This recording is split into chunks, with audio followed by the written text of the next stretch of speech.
And with 5 minutes 43 seconds left, Cleveland leads by 7.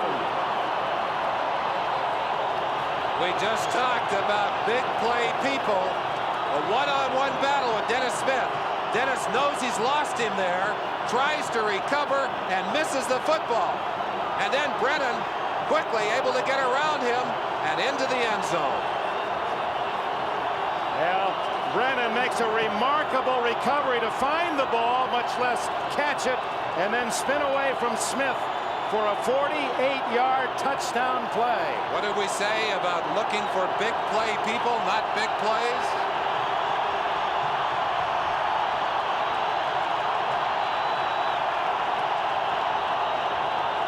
And now it'll be up to John Elway with 5:43 left.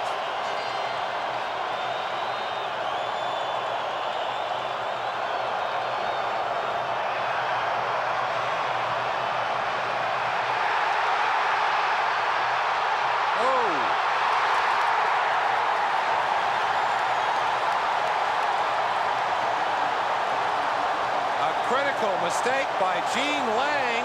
If he lets that football go, it gets into the end zone. I think he panicked, Dick.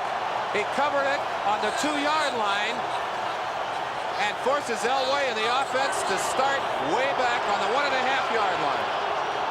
There's enough roll to that ball. If you let it go here, it'll get out. It's Ken Bell, 35. Lang just trying to help in there.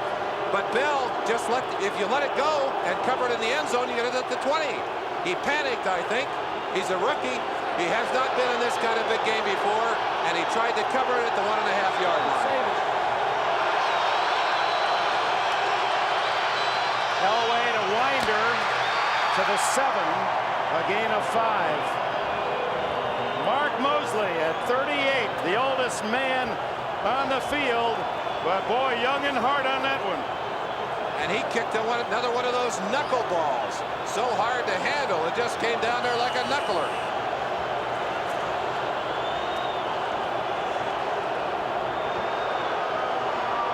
Mosley, who kicked his 300th career field goal in Cleveland's final game. One of only 4 to do that. Now it's Elway 2nd and 5. Winder to the 9, where it will be 3rd and 3. Reggie Camp made the tackle.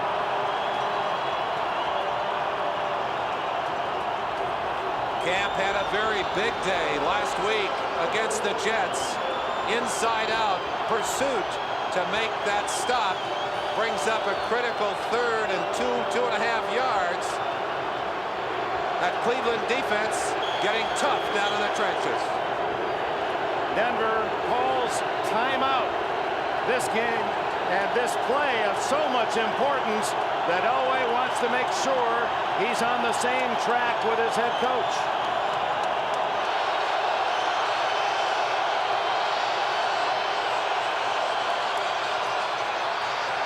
Going to be very close. It appeared with that last effort that Winder may have gotten the necessary yardage for a first down. It's all in the mark now. Close enough to measure. The Browns are saying it's not there. Hanford Dixon signaling over to the sideline. You're short by a yard, but I think they'll bring in the markers to measure it. 4 minutes 11. Wasn't it 4 minutes and 11 seconds to go last week that Kosar found himself 10 points down? That's right. He was 10 points down with 2 minutes to go. But they got the ball at that 4-minute-plus mark. It is Denver's ball for another 4 downs. Well, they've done the first thing. The Broncos have done the first thing they had to do, which is to keep the drive alive. But you're a long ways away from that end zone. They need to get something going here. They need to get control back on the line of scrimmage. They need the kind of running that got them back into that game last week against New England. First down and 88 yards to go.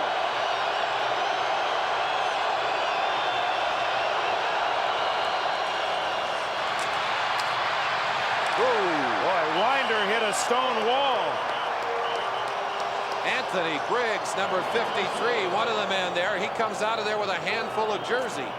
Or is that a towel? I guess it's a towel.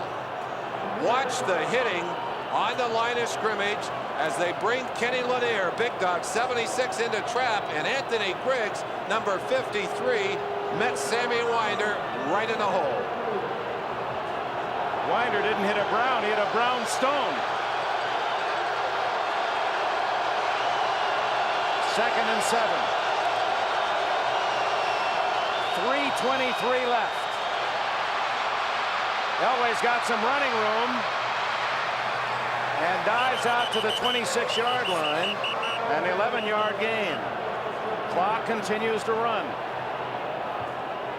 Cleveland 20, Denver 13 on a dramatic 48-yard touchdown pass from Kozar to Brian Brennan. We set it up at the beginning of the day. The pressure is on the quarterbacks, and here in this fourth quarter, Kozar has taken his team for the 7. Elway now, 2 first downs in this drive, but a long ways to the end zone. Sewell. Oh, how did he hang on to it? Steve Sewell at the 48-yard line. Chris Rockins made the tackle with 2:29 left. 22 yards on the play, and now Denver has itself in good field position. One of the things that will help Denver on this drive is that the wind has died down here in the fourth quarter, and Elway is no longer throwing against that hard wind.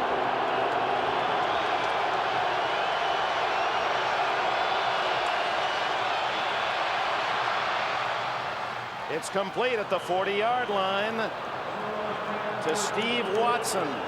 First down, Denver. 1 minute 59 seconds left. Timeout.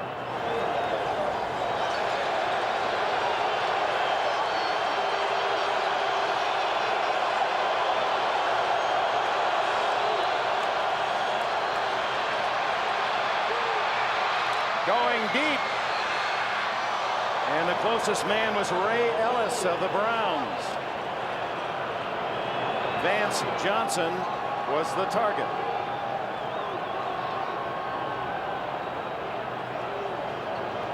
.152 remain.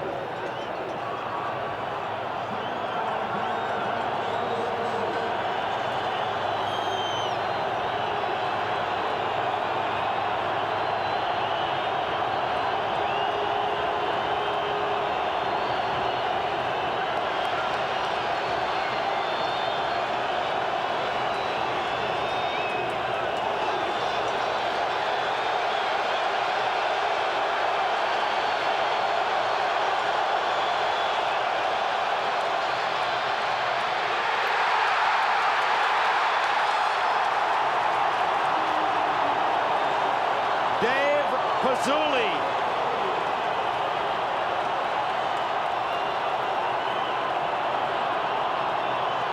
Timeout, Denver. Pazzulli's sack makes it 3rd down, 18 for Denver. Realistically, they'll take both downs. Elway knows if he can't get it all in this down, he's going to try and get at least a part of it and then go for it on 4th. 1 minute 47 seconds left. And again, you have to ask the question, Dick Enberg, how much has that ankle injury to Elway taken out of those quick feet? We've seen him escape so many times during this season from that kind of rush. But on that play with the blitz from the outside, Pazzulli, they call him Glacier. He only moves a couple of feet a year, able to make the stop inside.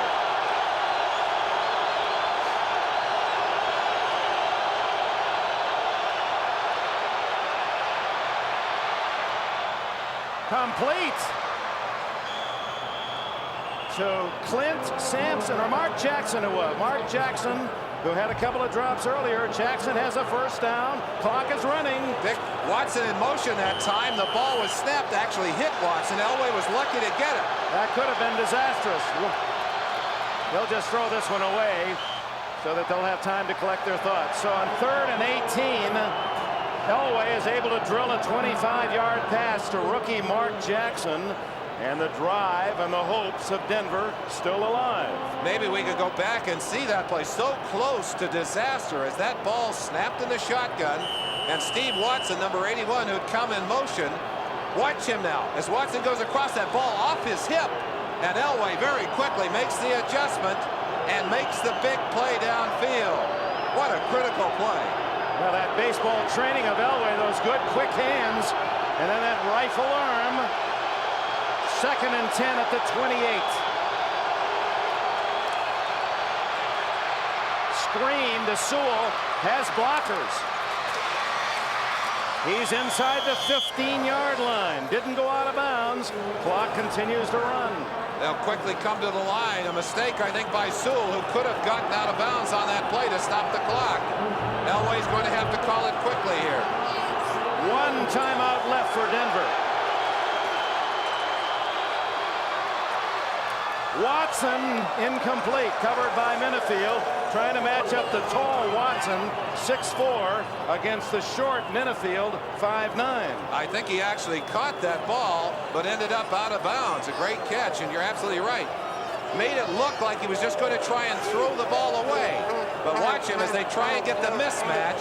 Watson up, catches the football, but comes down out of bounds.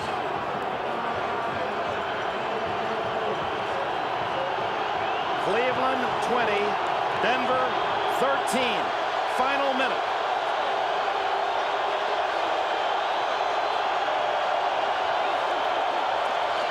He'll run.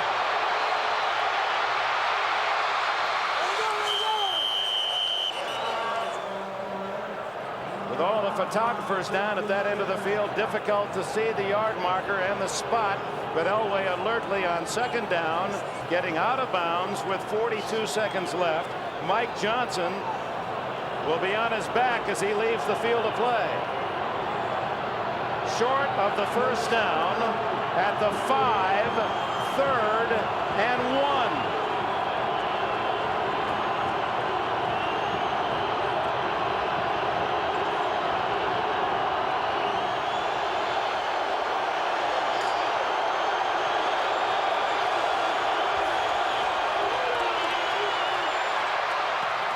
Touchdown, Mark Jackson.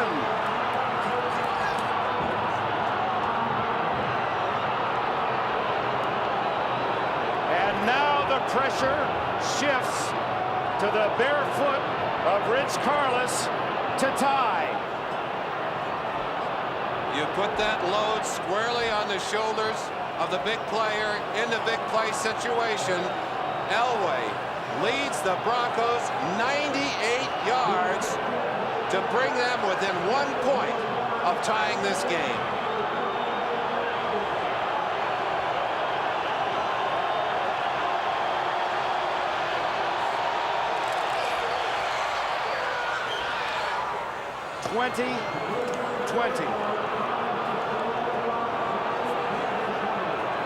Mark Jackson from Elway, culminating a 98-yard drive in 15 dramatic plays. And flags go down. It took Elway 5 minutes and 6 seconds to complete the drive of the game. 37 seconds remain for Kozar to get his team in field goal range. A chance to watch that climatic play out of the shotgun. Look at the velocity on this ball by Elway. No chance to intercept that one. Low and away. And Vance Johnson goes down, or Jackson goes down. Mark Jackson goes down to pick that one up off the ground. That's an interesting play, Bob Greasy, because he sent Jackson in motion and he was going away, and then he cut back, as you can see, inside. And Elway, that was his primary target all the way. Well, it did help him to get free of the tight man-to-man coverage. As you see Elway looking that way the entire time. What a great drive, Merlin. 98 yards, as you said. Superb drive, and Elway has matched that touchdown by Kozar. At the far end of the field, the officials are meeting. Tom Jackson was involved in a melee down there just a few minutes ago, and they're trying to decide who did what down there. Chuck Everling will make the announcement. Here he comes. Let's go back and take a look at the touchdown right here. He's going to break to the inside as this receiver will clear out. Elway goes to him in the end zone. And a big play, a slant. They've been running it all day, but the good coverage has been there by the Browns. This time, Elway wins out. A big, big drive. It was a double foul, and they wave it off. So the penalty flag, you can toss that away. 37 seconds. A similar situation to what Denver had right at the half when you saw Elway trying to work his way into field goal position. Much of it, of course, depending on what kind of foot Carlos can get into this ball. We mentioned that the winds have died down. Not hitting nearly as hard. Cleveland can stop the clock twice. Going back to the drive, remember at 3rd and 2 back on the 12-yard line, Winder just made the first down, needed 2 and got 2 plus the length of the football. 3rd and 18. Elway was able to come up with a 25-yard pass to Jackson. And then finally the touchdown to Jackson to end that dramatic drive. And now Cleveland with a final minute chance. And they're going to get 5 yards on that kickoff. If you had to choose one man to put back there to return this kickoff, the ice cube is not a bad choice on a day like today, in particular with bodies and muscles getting cold. His speed and acceleration particularly valuable. Little guy caught 163 passes at Baylor, played in the USFL where Jim Kelly was his quarterback. Dallas 20, Houston 17, back in the American Football League days, the only overtime. Now Cleveland feels very much at home in overtime. Of course, last week's game against the Jets that they won in double overtime, but they had 2 other games during the regular year. Back to back, they beat Pittsburgh and Houston in overtime, and all 3 of the overtime wins came here at Cleveland Stadium. After the 5-yard penalty. And no time used. Down the middle to McNeil. Whoops. Whoops. McNeil at his own 4. And out of bounds at the 16-yard line. So just as Denver had trouble with Mosley's kickoff, Carlos able to cause some problems. And with 31 seconds left, will Kozar go for it here? Will Schottenheimer say, let's try to get 3? Or will he say, let's play it safe and go to overtime? I think the one thing he'll do here is say, don't make any kind of mistake. Don't turn that ball over. Whether his decision is to go downfield or not, it's going to be with low-risk passes if that's the choice. Bob Greasy, what do you think Schottenheimer will do? Last week he kicked a field goal, and I agree with Merlin. I think what he's going to do is throw safe passes. You throw an interception here and you lose.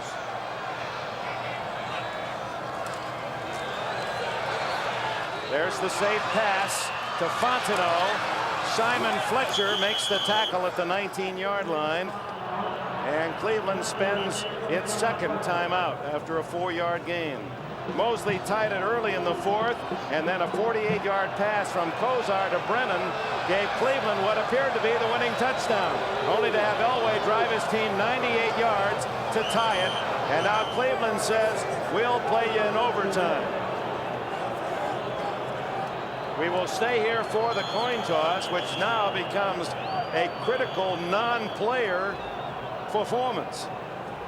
The overtime period in the playoffs. Timeout, Denver, number 3. Denver taking a timeout here, wanting to force in case, I guess, a bad snap is what they would hope for.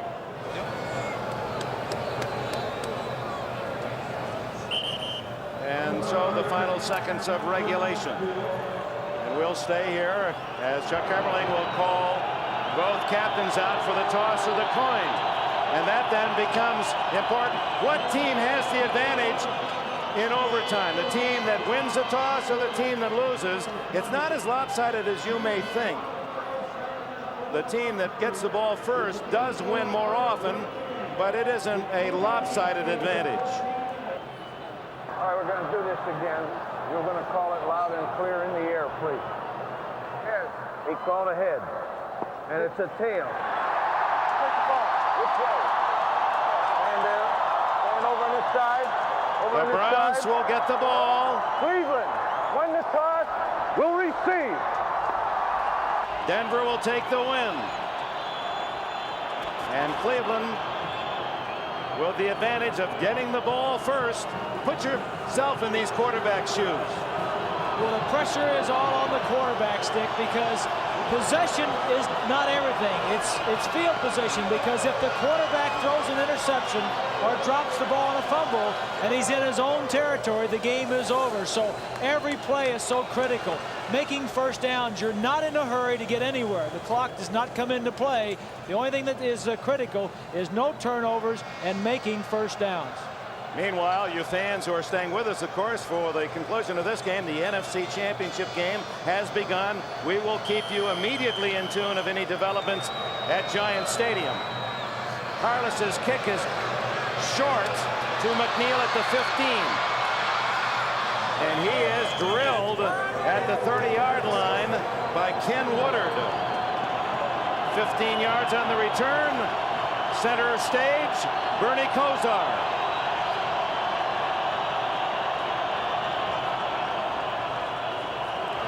Young man from the Youngstown, Ohio area, Boardman, Ohio, leading his Miami Hurricanes to the NCAA championship 3 years ago as a freshman. Now at 23, trying to get the Browns into their first Super Bowl.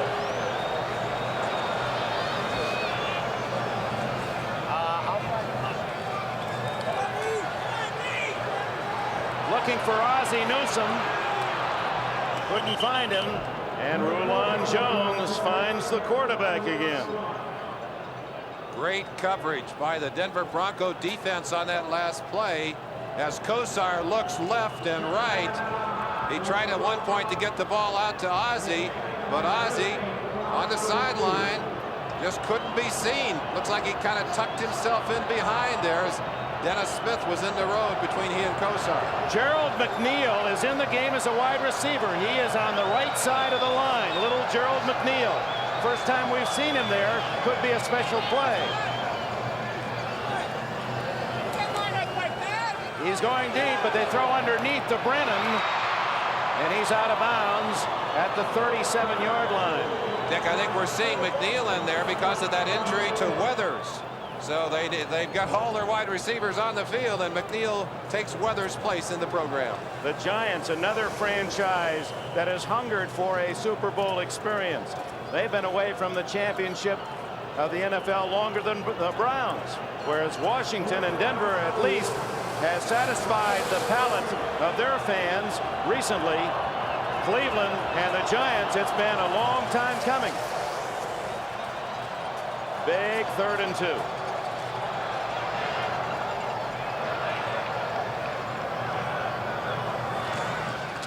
Fontenot wrapped up by Mecklenburg. Carl Mecklenburg. He's short. Marty is going to play the odds here. Schottenheimer quickly sends his punting team onto the field, and Denver's defense responds with a big play on 3rd and 2, stopping Cleveland's run, forcing them to kick the ball. Gerald Wilhite back inside the 20. Gossip's had a good day punting.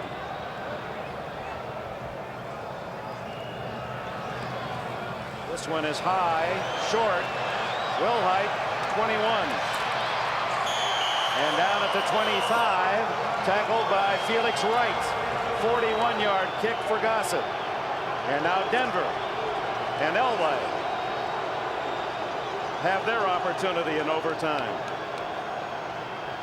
They'll talk about a lot of things tomorrow. One will be that great catch by Brennan that gave Cleveland the lead. Another will be Elway's drive of 98 yards. Another will be Denver scoring a touchdown when Cleveland had only 10 men on the field. Remember that back in the first half. Winder close to 5. And of course that penalty that was called against the Browns when they were appearing to try and draw the Denver defense offside that Marty Schottenheimer was so upset about. And instead of a first down, which Schottenheimer was looking for, they were penalized 5 yards and had to punt. Denver going to the running game here. It's exactly as you said, Bob. They don't want to make the mistake. They want to control the football.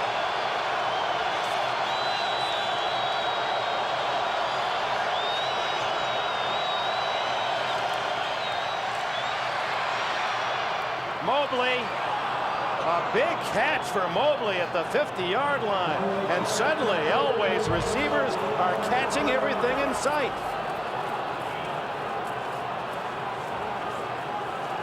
Mobley came on late in the season. Denver has not really had a big pass-catching tight end since Riley Odoms. But Mobley has forced people to respect his ability to catch the football and then to run with it. That's a tough catch. He's now inside Cleveland territory. 22 yards on the play.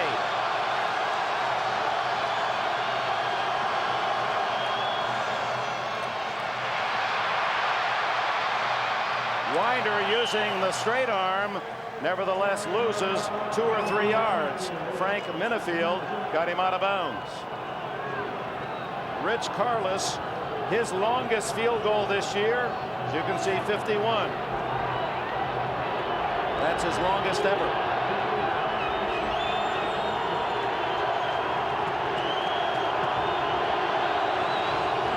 Second and 13. Schottenheimer sends in Mark Harper.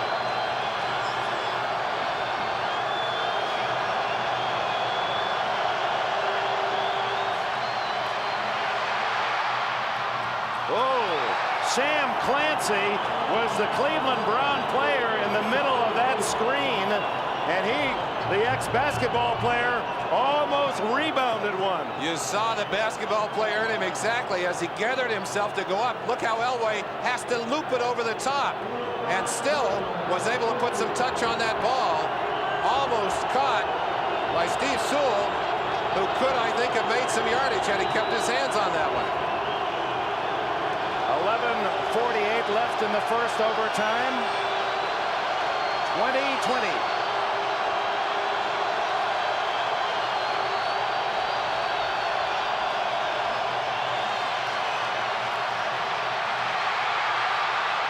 He's got some running room, but elects to throw, and there's Watson at the 23-yard line.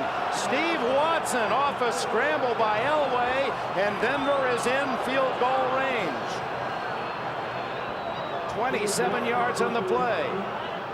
Elway, and it appeared that he came to run on this one, suddenly stopped, spotted a receiver downfield, and made a perfect throw. It's amazing how well he throws the ball on the run.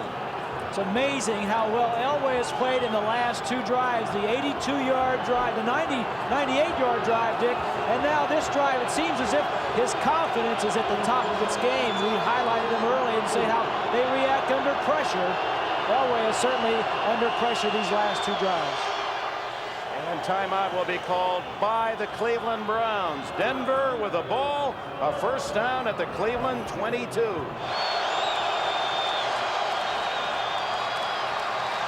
Winder getting 5 more.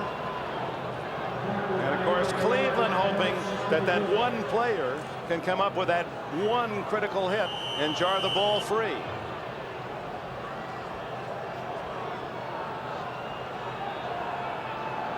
Suddenly as quiet in Cleveland Stadium at this moment as it has been the entire game.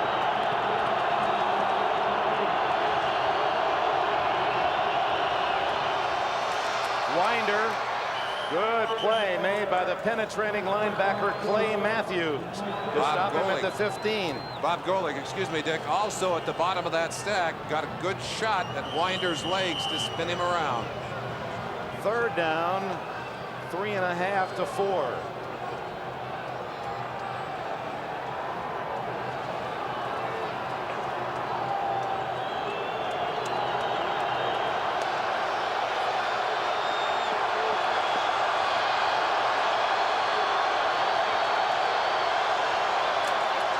Winder again, and he's just centering the ball for Carlos at the 15-yard line. This then will become about a 32-yard attempt, and it's all on the shoulders and the foot of Rich Carlos.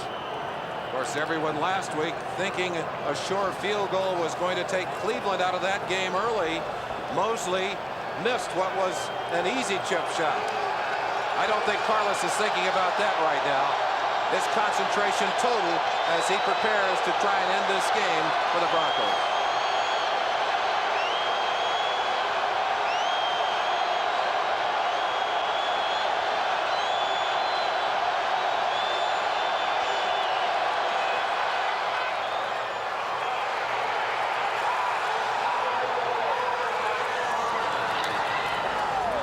A game that brought out greatness on both sides.